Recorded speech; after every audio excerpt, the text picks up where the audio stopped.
मनीष जी, हमारे साथ स्टूडियो में अजय कुमार जी भी जुड़ चुके हैं, जो चेयरमैन है फॉक्स पेट्रोलियम ग्रुप के।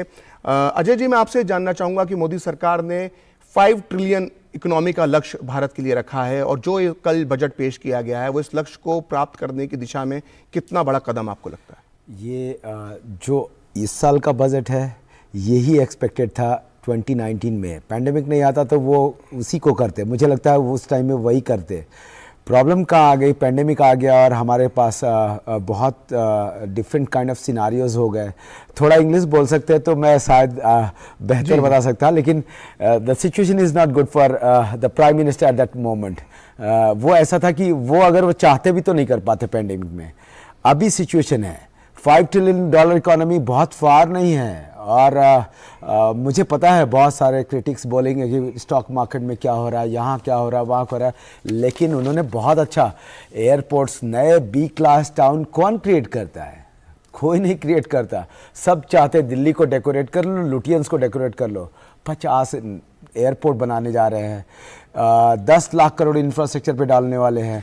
आपको पता भी 10 लाख करोड़ इंफ्रास्ट्रक्चर का मतलब ये है कि क्या जॉब क्रिएशन होगा, क्या सीमेंट की डिमांड होगी, क्या बिटुमिन की डिमांड होगी। मैं तो ऑयल एंड गैस सेक्टर से हूँ, स्पेशली बिटुमिन की कितनी डिमांड होगी, स्टील की कितनी डिमांड होगी, ब्रिजेस कितने बनेंगे, कितने कॉन्ट्रैक्टर्स अपॉइंट किए जाएंगे। ये बहुत बड़ा काम है। ये एक्चुअली 2019 का प्लान होगा जो 2023 में लाया गया होगा और इसको पॉपुलिस्ट बजट मानने से आप लोग थोड़ा बाज आइए। थोड़ा कभी कभार अपने प्राइम मिनिस्टर पे बहुत ट्रस्ट करना चाहिए।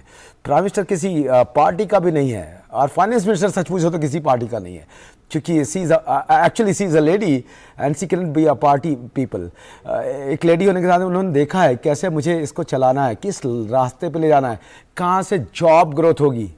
ये बजट जो 2019 में आना था वो पैंडेमिक की वजह से बहुत ख़राब हुआ, अब आया है और $5 ट्रिलियन की इकोनॉमी इतना बड़ा नहीं है।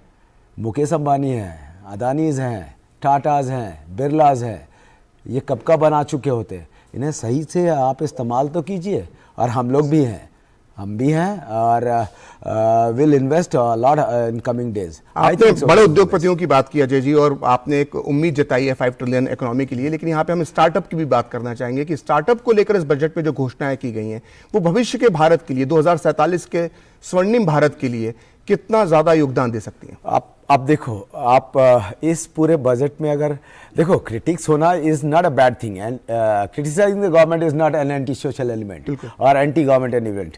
तो अगर आप क्रिटिसाइज कर रहे हैं, लेकिन आपको भी पता है कि क्रिटिसाइज करने के लिए स्कोप कम है इस बजट में, इस वाले बजट में कम से कम है। तो जब आप ये कहते हो कि स्टार्टअप्स के लिए क्या है, स्टार्टअप्स के लिए बहुत स्कोप है। बड़ी इंडस्ट्रीज़ को, छोटी इंडस्ट्रीज़ को सपोर्ट करना सीखना चाहिए और वो इसमें सिखा दिया गया है कि एयरपोर्ट बनेंगे तो किसको इसको काम मिलेगा, वो एक रेलवे में आएगा तो किस किस को काम मिलेगा, वेंडर से लेकर छोटा छोटा सप्लायर से लेकर हर एक को काम मिलता है। ये इतना इजी नहीं, बहुत अप्रोच थॉट प्रोसेस आप देखो ना। आप पूरे बजट को आपने सिर्फ एक चीज़ लिया, इतना पैसा इसमें मिला, इसमें मिला। एक ही मेरी प्रॉब्लम है और वो है डिफेंस को लेकर, जो मैं बाद में बात करूंगा। But overall this is a good one. Startups के लिए बहुत स्कोप दिया है। आपने बिल्कुल सही बात कही कि स्टार्टअप के लिए बहुत एक नया स्कोप बजट से उभर कर सामने आ रहा है।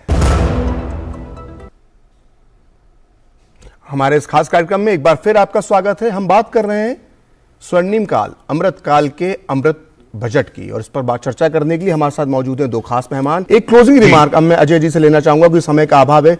अजय जी, आप पूरे बजट को अगर आप देखें तो इसमें 2047 के शक्तिशाली जो भारत जो दिखाई दे रहा है अर्थव्यवस्था के तौर पर, भारतीय अर्थव्यवस्था जो मजबूत होती नजर आ रही है और 2047 में वो कहां तक पहुंचेगी, इस बजट में जो झलक मिलती है उस पर मैं आपका एक क्लोजिंग रिमार्क चाहूंगा।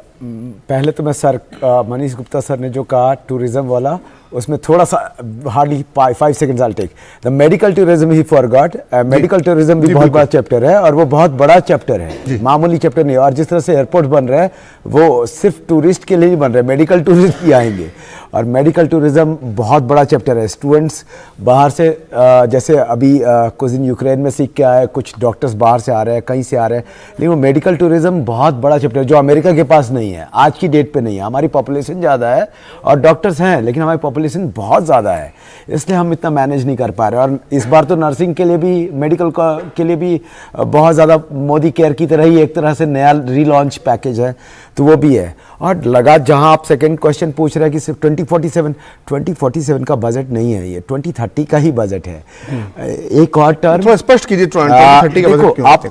आप कितना भी कुछ कर लो, आप स्टॉक मार्केट को ही बहुत ज़्यादा, मैंने थोड़ा बहुत रिसर्च किया, देखा, सब कुछ या ना यूट्यूब पे या इंस्टाग्राम पे यहाँ लिखने से नहीं होगा। जो रियलिटी है वो 2030 में कंप्लीट हो जाएगा। जो इस बजट का रियलिटी है वो आपको 28 में दिखने लग जाएगा, और 28 बहुत दूर नहीं है जी।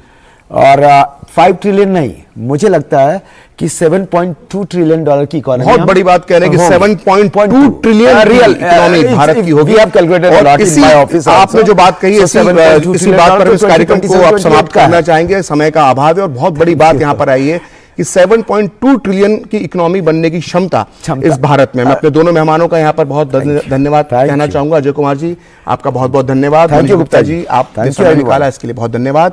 हमारे इस खास कार्यक्रम में आज के लिए इतना ही। देश और दुनिया की बाकी खबरों के लिए आप देखते रहिए डीडी न्यूज।